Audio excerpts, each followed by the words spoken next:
Hello friends, welcome back. और ये translation का पार्ट 3 है। और यहाँ पे हम हिंदी है ना टेक्स्ट को इंग्लिश में कन्वर्ट करने की या ट्रांसलेट करने की कोशिश करते हैं। और इससे आप बहुत कुछ सीख सकते हैं। सेंटेंस को कैसे लिखा जाता है, कौन से वर्ड्स को कैसे यूज़ करते हैं, कहाँ पे यूज़ करते हैं।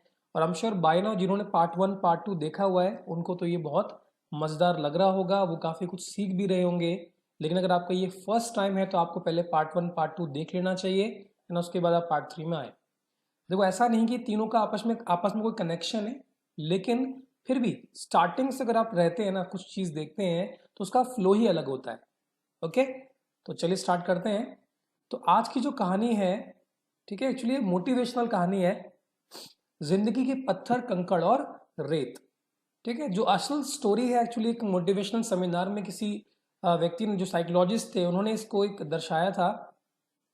ठीक है, तो वहां पे देख सकते हैं कि पिक्चर में आपके पास बॉल्स भी हैं। तो वहां पे उन्होंने बॉल्स भी ली थी, है ना। बॉल्स भी लिए थे, पत्थर भी लिए थे, कंकड़ भी लिए थे और रेत भी ली थी। उसके बाद पानी भी उन्होंने इसमें यूज किया था। लेकिन एक कहानी क्योंकि बच्चों को समझाने के लिए है, तो इसलिए कुछ चीजें इसमें कम यूज की गई हैं। लेकिन फिर भी कहानी का जो उद्देश्य है, समझाना जो चाहता है, वो बिल्कुल स्पष्ट है। ओके, आइए देखते हैं।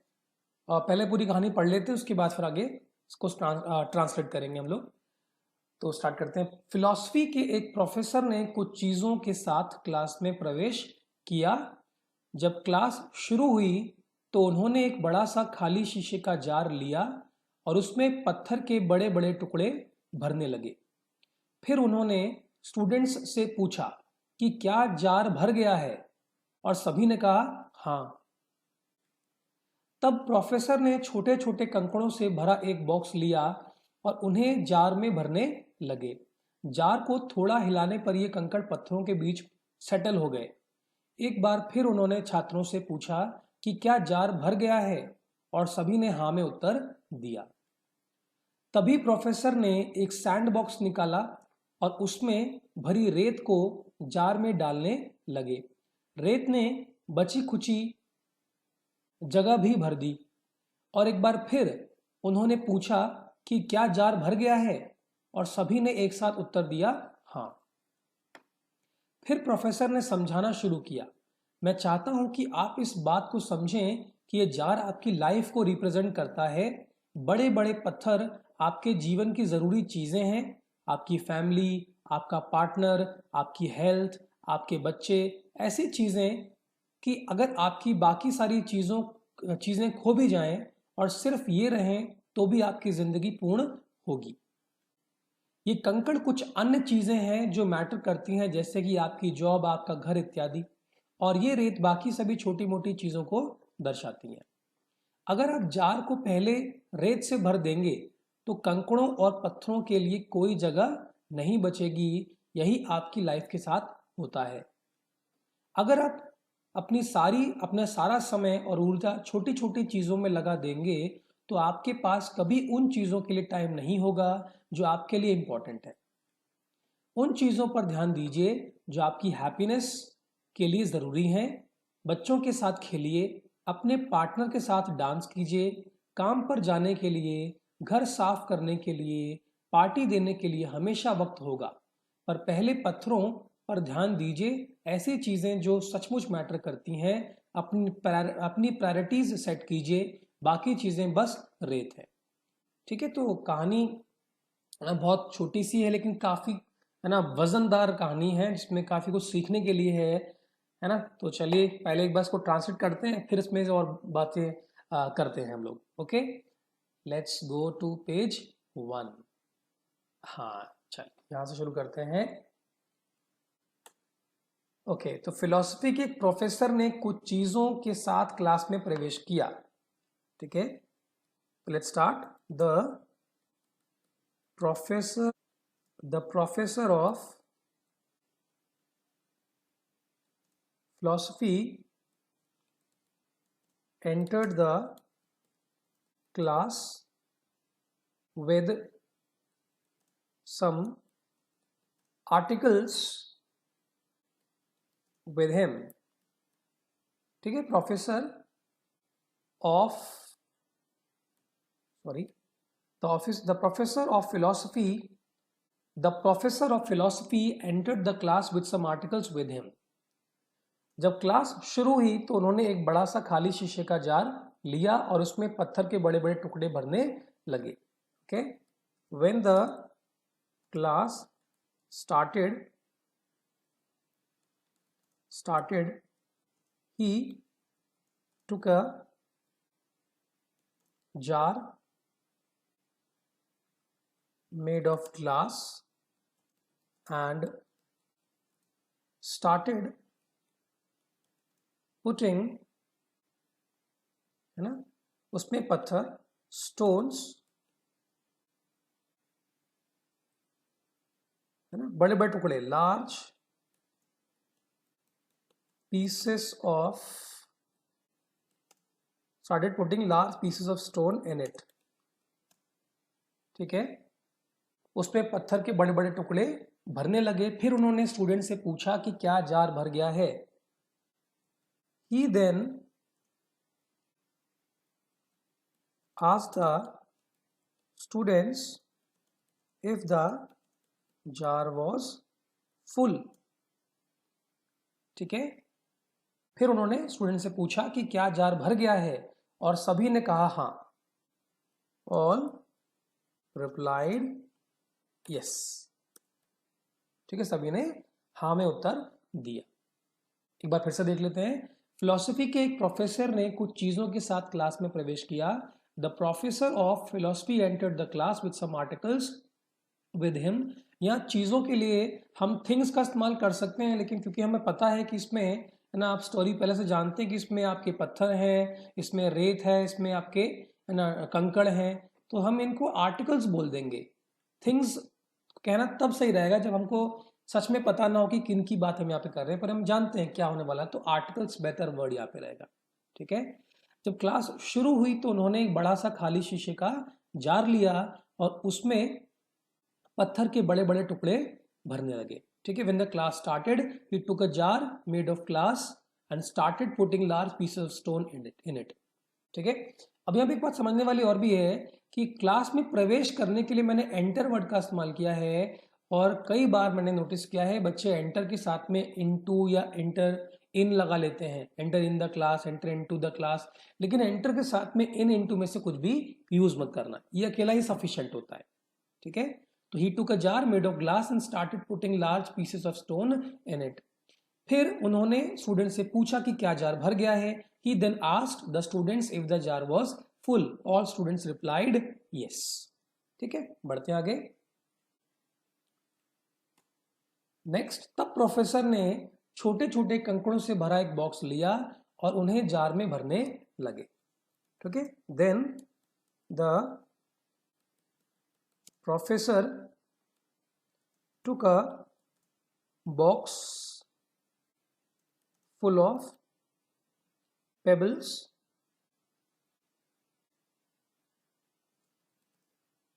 and started putting them in the jar।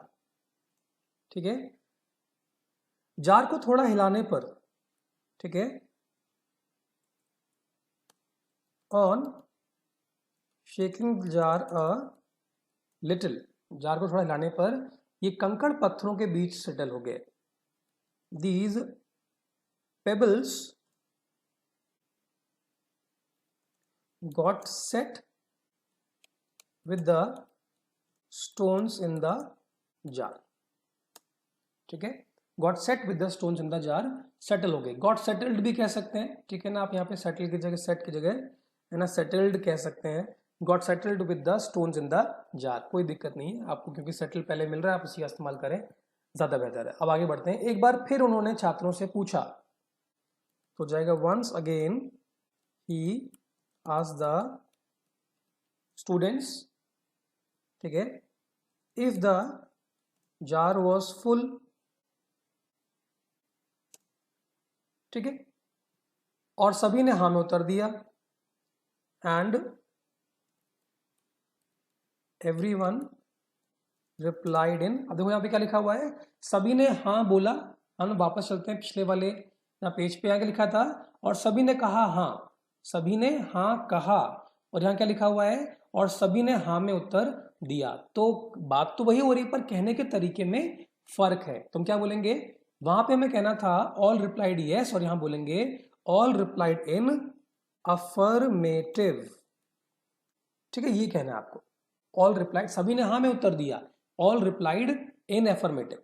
ठीक है, मैंने यहाँ पे एवरीवन का इस्तेमाल किया, आप एवरीवन की जगह पे आप ऑल का इस्तेमाल भी कर सकते हैं, और सभी के लिए ऑल ज्यादा बेहतर रहेगा।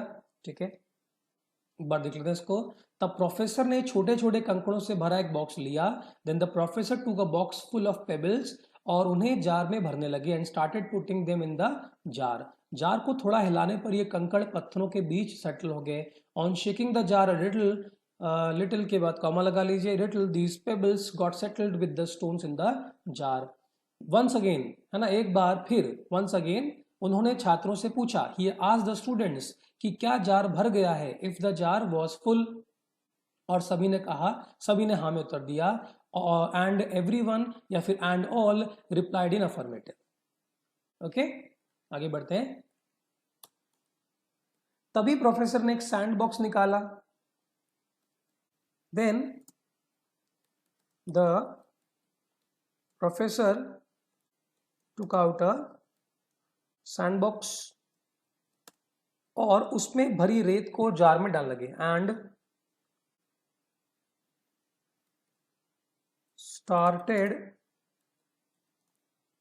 started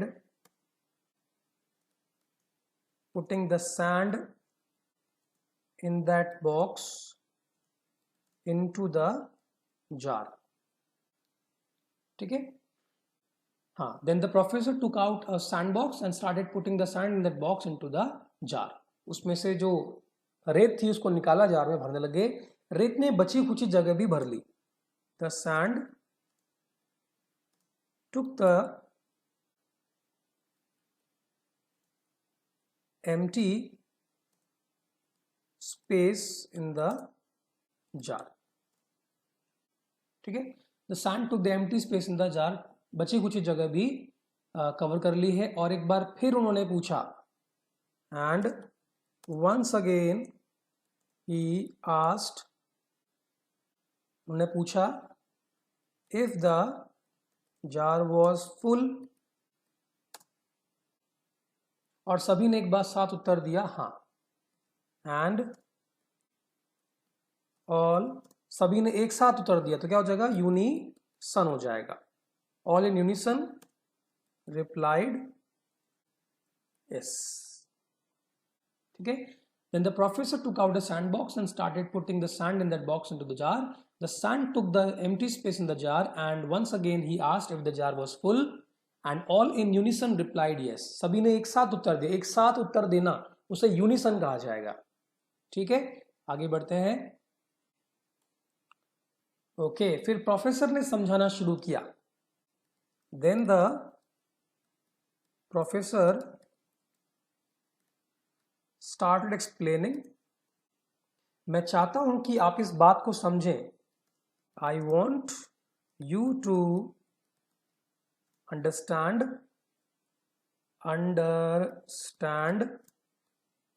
this fact.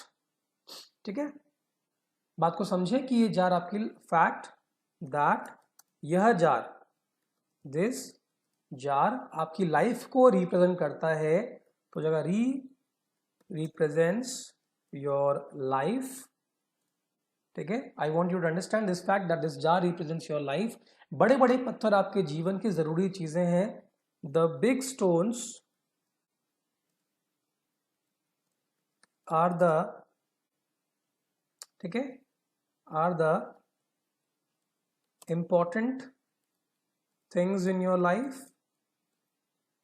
ठीक है, सच एज, लाइफ की स्पेलिंग ठीक कर देता हूं, हाँ, such as your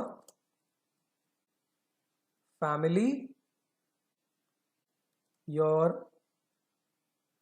partner, your health, your children, ठीक है।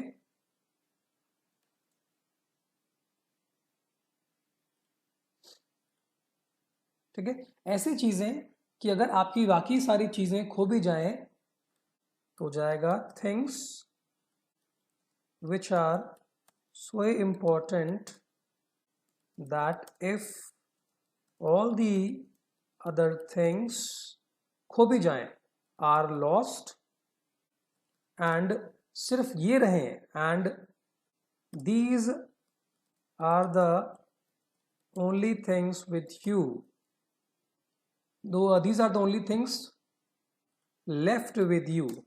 ठीक है, left with you आपकी जिंदगी, और सिर्फ ये रहे तो भी, तो हो जाएगा देन ऑल्सो आपकी जिंदगी पूर्ण है, then also your life is complete. ठीक है, पढ़ लीजिए एक बार। Then the professor started explaining, I want you to understand this fact that this jar represents your life. The big stones are the important things in your life, such as your family, your partner, your health, your children, things which are so important that if all the other things are lost and these are the only things left with you, then also your होना चाहिए यहाँ पर, then also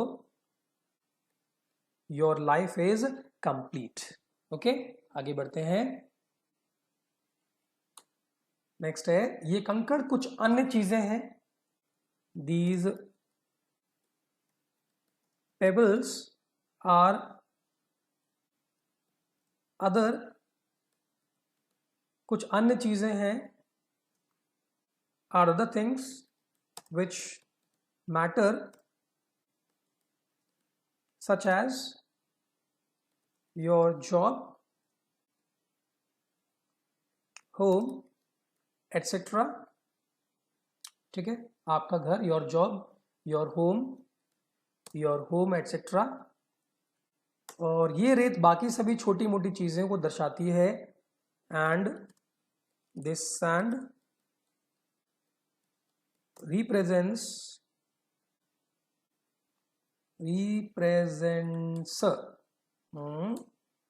SEN, okay गलत चला दिया मैंने, represents other small things, है ना। और ये रेत बाकी सभी छोटी मोटी चीज़ों को दर्शाती है। ठीक है, स्मॉल थिंग्स आप कहते हैं। ठीक है, यहाँ पे आप माइन्यूट वर्ड का इस्तेमाल कर सकते हैं, माइन्यूट थिंग्स कह सकते हैं। ठीक है, आप क्या कह सकते हैं, नॉट सो इम्पॉर्टेंट थिंग्स कह सकते हैं यहाँ पर। ठीक है, तो बहुत सारे वर्ड्स आप यहाँ यूज़ कर सकते हैं। ठीक है, लेकिन स्टार्टिंग में जब आप ट्रांसलेशन स्टार्ट कर रहे हो, सीख रहे हो, तो आप कोशिश करें अपनी वोकैबुलरी को जितना सरल बना के रखें उतना बेहतर होगा और उतना जल्दी आपकी लर्निंग होगी।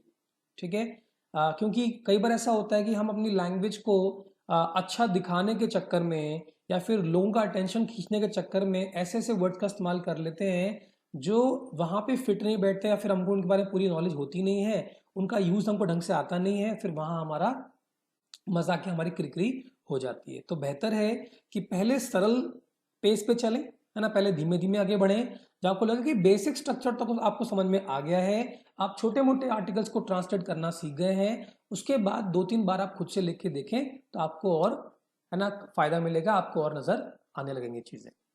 तो बढ़ते हैं आगे, और ये लास्ट पैराग्राफ है आई थिंक, नहीं इसके बाद शायद एक और भी है। ठीक है, अगर आप जार को पहले रेत से भर देंगे तो जाएगा if you fill the jar with sand first। ठीक है, तो कंकड़ों और पत्थरों के लिए कोई जगह नहीं बचेगी। If you fill the jar with sand first, then there will be no space for pebbles and stones।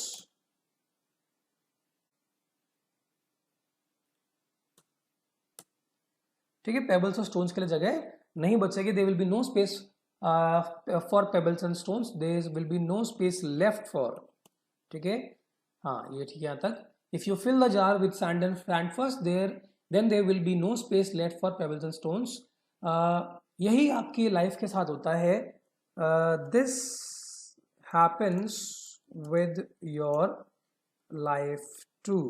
ठीक है, यही आपके लाइफ के साथ भी होता है। इफ यू, यहाँ पे गलती मैंने कर दी, इफ यू फिल होगा, if you fill the jar with sand first then there will be no space left for pebbles and stones. This happens with your life too.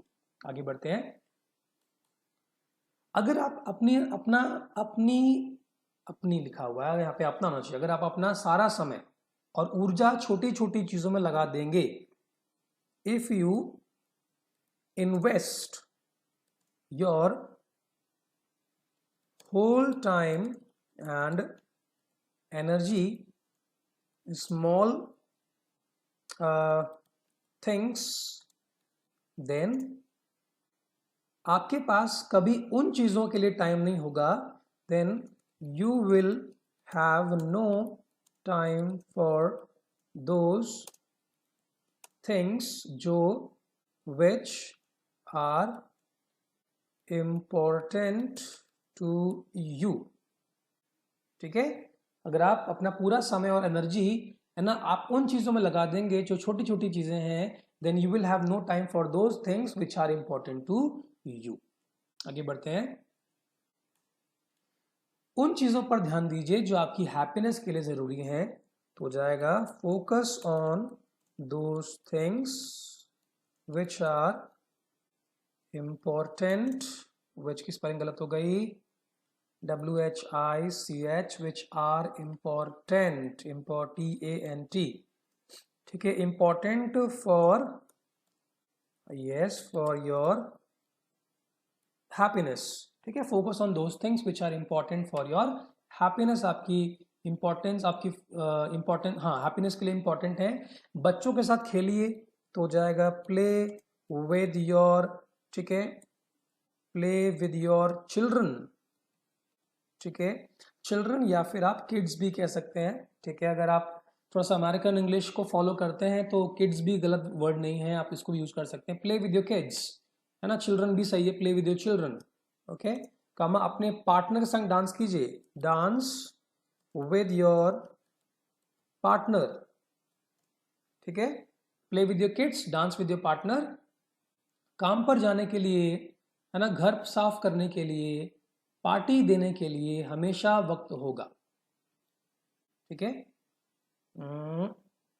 आखिर देखते एक बार फिर से इसको। बच्चों के साथ खेलिए, अपने पार्टनर संग डांस कीजिए, है ना, ये तो हो गई। तो दो चीजें हैं, तो यहाँ पे मैं कॉमा की जगह एंड लगा दूंगा। ठीक है, हाँ, play with your children and dance with your partner.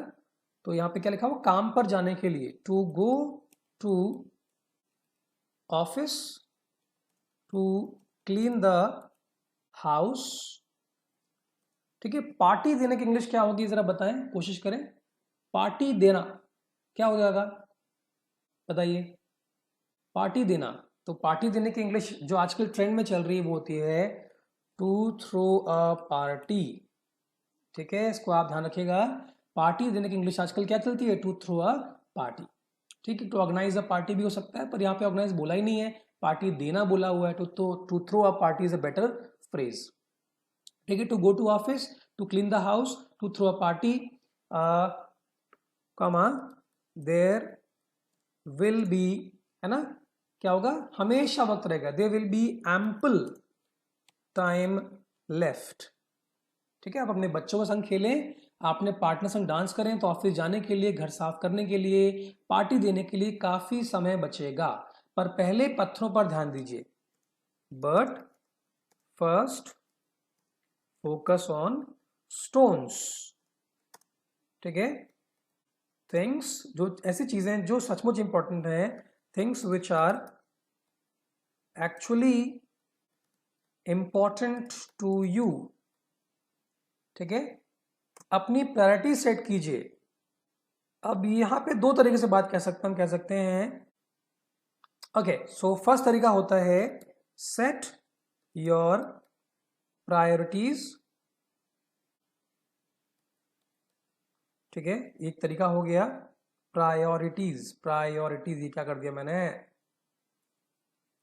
Priorities, हाँ ये ठीक है। या तो इसको ऐसे कर सकते हैं, कह सकते हैं टू, नहीं टू नहीं आएगा इसमें, अपनी प्रायोरिटी सेट कीजिए, तो जाएगा प्राय, ठीक है, ऑरिटाइज, प्रायोरिटाइज योर थिंग्स, ठीक है, उसका पैसे भी कह सकते हैं, है ना। बाकी चीजें बस रेत है, rest all is sand.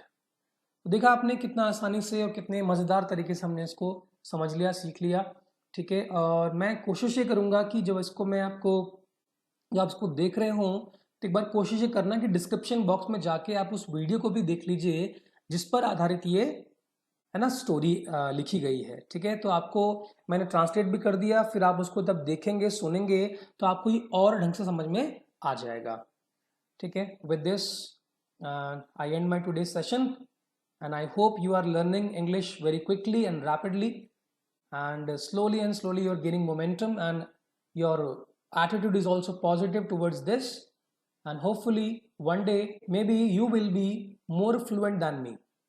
Okay, with this, bye bye.